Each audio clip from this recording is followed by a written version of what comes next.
Here's a little recap of the news. Let me know what y'all think about it. Just this past hour, sirens blaring across Israel as Iran launched a major missile attack, its first since the fragile early April ceasefire. Tehran is now warning that U.S. military bases and Israeli assets in the region are, quote, legitimate targets.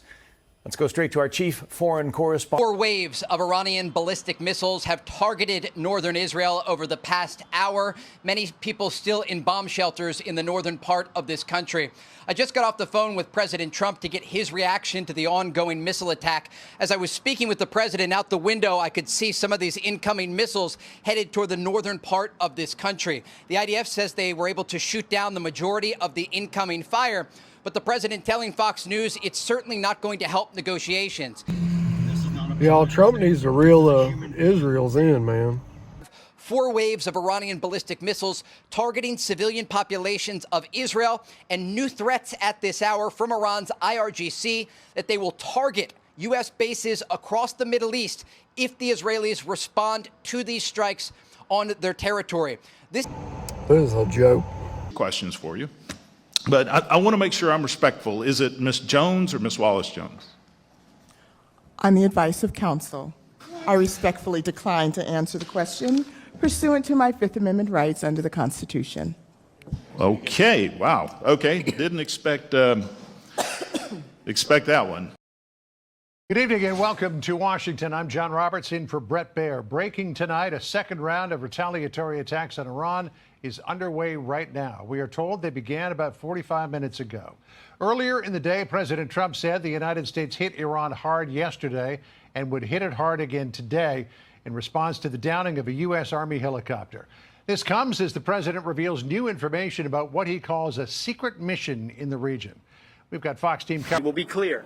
If they have it happen tomorrow night, they will be strong and they will be clear. Central Command will be busy tonight because President Trump said we will be hitting Iran hard, and we will be. If we need to negotiate with bombs, we'll negotiate with bombs.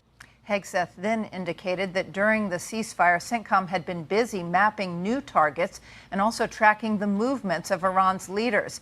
He also claimed the U.S. actually controls the Strait of Hormuz after the president revealed that the U.S. military had secretly been escorting oil tankers through the Strait of Hormuz, laden with over 100 million barrels of oil in the middle of the night without Iran seeing them. Overnight, Iran fired dozens of missiles and drones in response to the U.S. strikes on 20 targets last night after an Iranian drone forced down an American Apache helicopter with 2 crew members on board.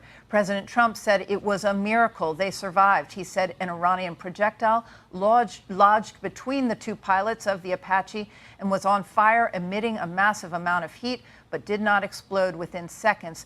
The helicopter pilots brought the helicopter down into the water quickly. They didn't know if it would explode or not. Qatari negotiators were in Tehran today to try to convince Iranian officials to... This is crazy what's going on in Belfast. Against rioters as they threw projectiles back. A new evening of more violence exploding in Northern Ireland. Protesters building a blockade. Homes and vehicles set on fire this week. Here, a bus ablaze in Belfast. Just violence upon violence. Like my neighbour's house was set on fire. Families forced to evacuate to safety as flames ravaged their street. Violence erupting in parts of Northern Ireland after a knife attack that left the victim with multiple injuries, including losing an eye. Video of the stabbing shared online. The blurring was not added by NBC News. The man under arrest, originally from Sudan, claimed asylum in the UK in 2023, according to police in Belfast. The attack comes amid escalating tension over immigration across Europe.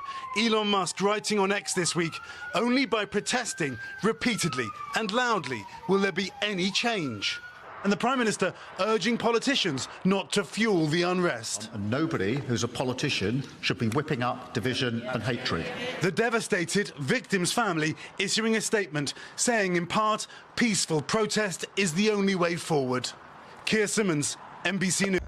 And then you got this turd of a human being. The murder trial of Carmelo Anthony will resume this morning after prosecutors were seen clashing outside a Texas courthouse as opening arguments kicked off. Watch this. You don't scare us. Your racism is built on a lie. The suspect is accused of stabbing and killing 17-year-old Austin Metcalf during a track meet last year. Janley Painter here with the details. Jan. Hey, Todd and Carly. So prosecutors will continue their case against 19-year-old Carmelo Anthony later this morning in Texas after, as you said, tensions boiled over outside the courthouse yesterday with dueling crowds on both sides making their voices heard, some focusing on the all-white jury selected in the case.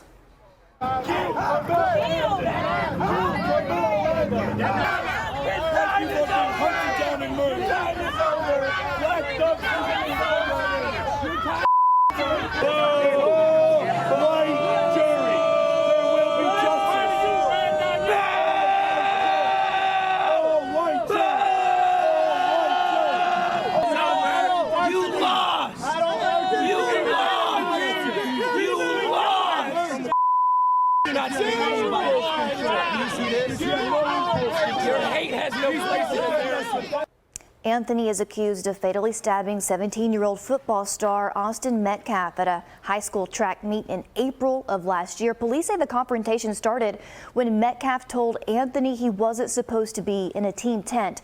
Investigators say things quickly. Thank y'all for watching. Leave it in the comments. I'm gonna try to get a little bit better at this, but still learning. Start compiling all the news, get it up there by 7 o'clock at night. Thanks.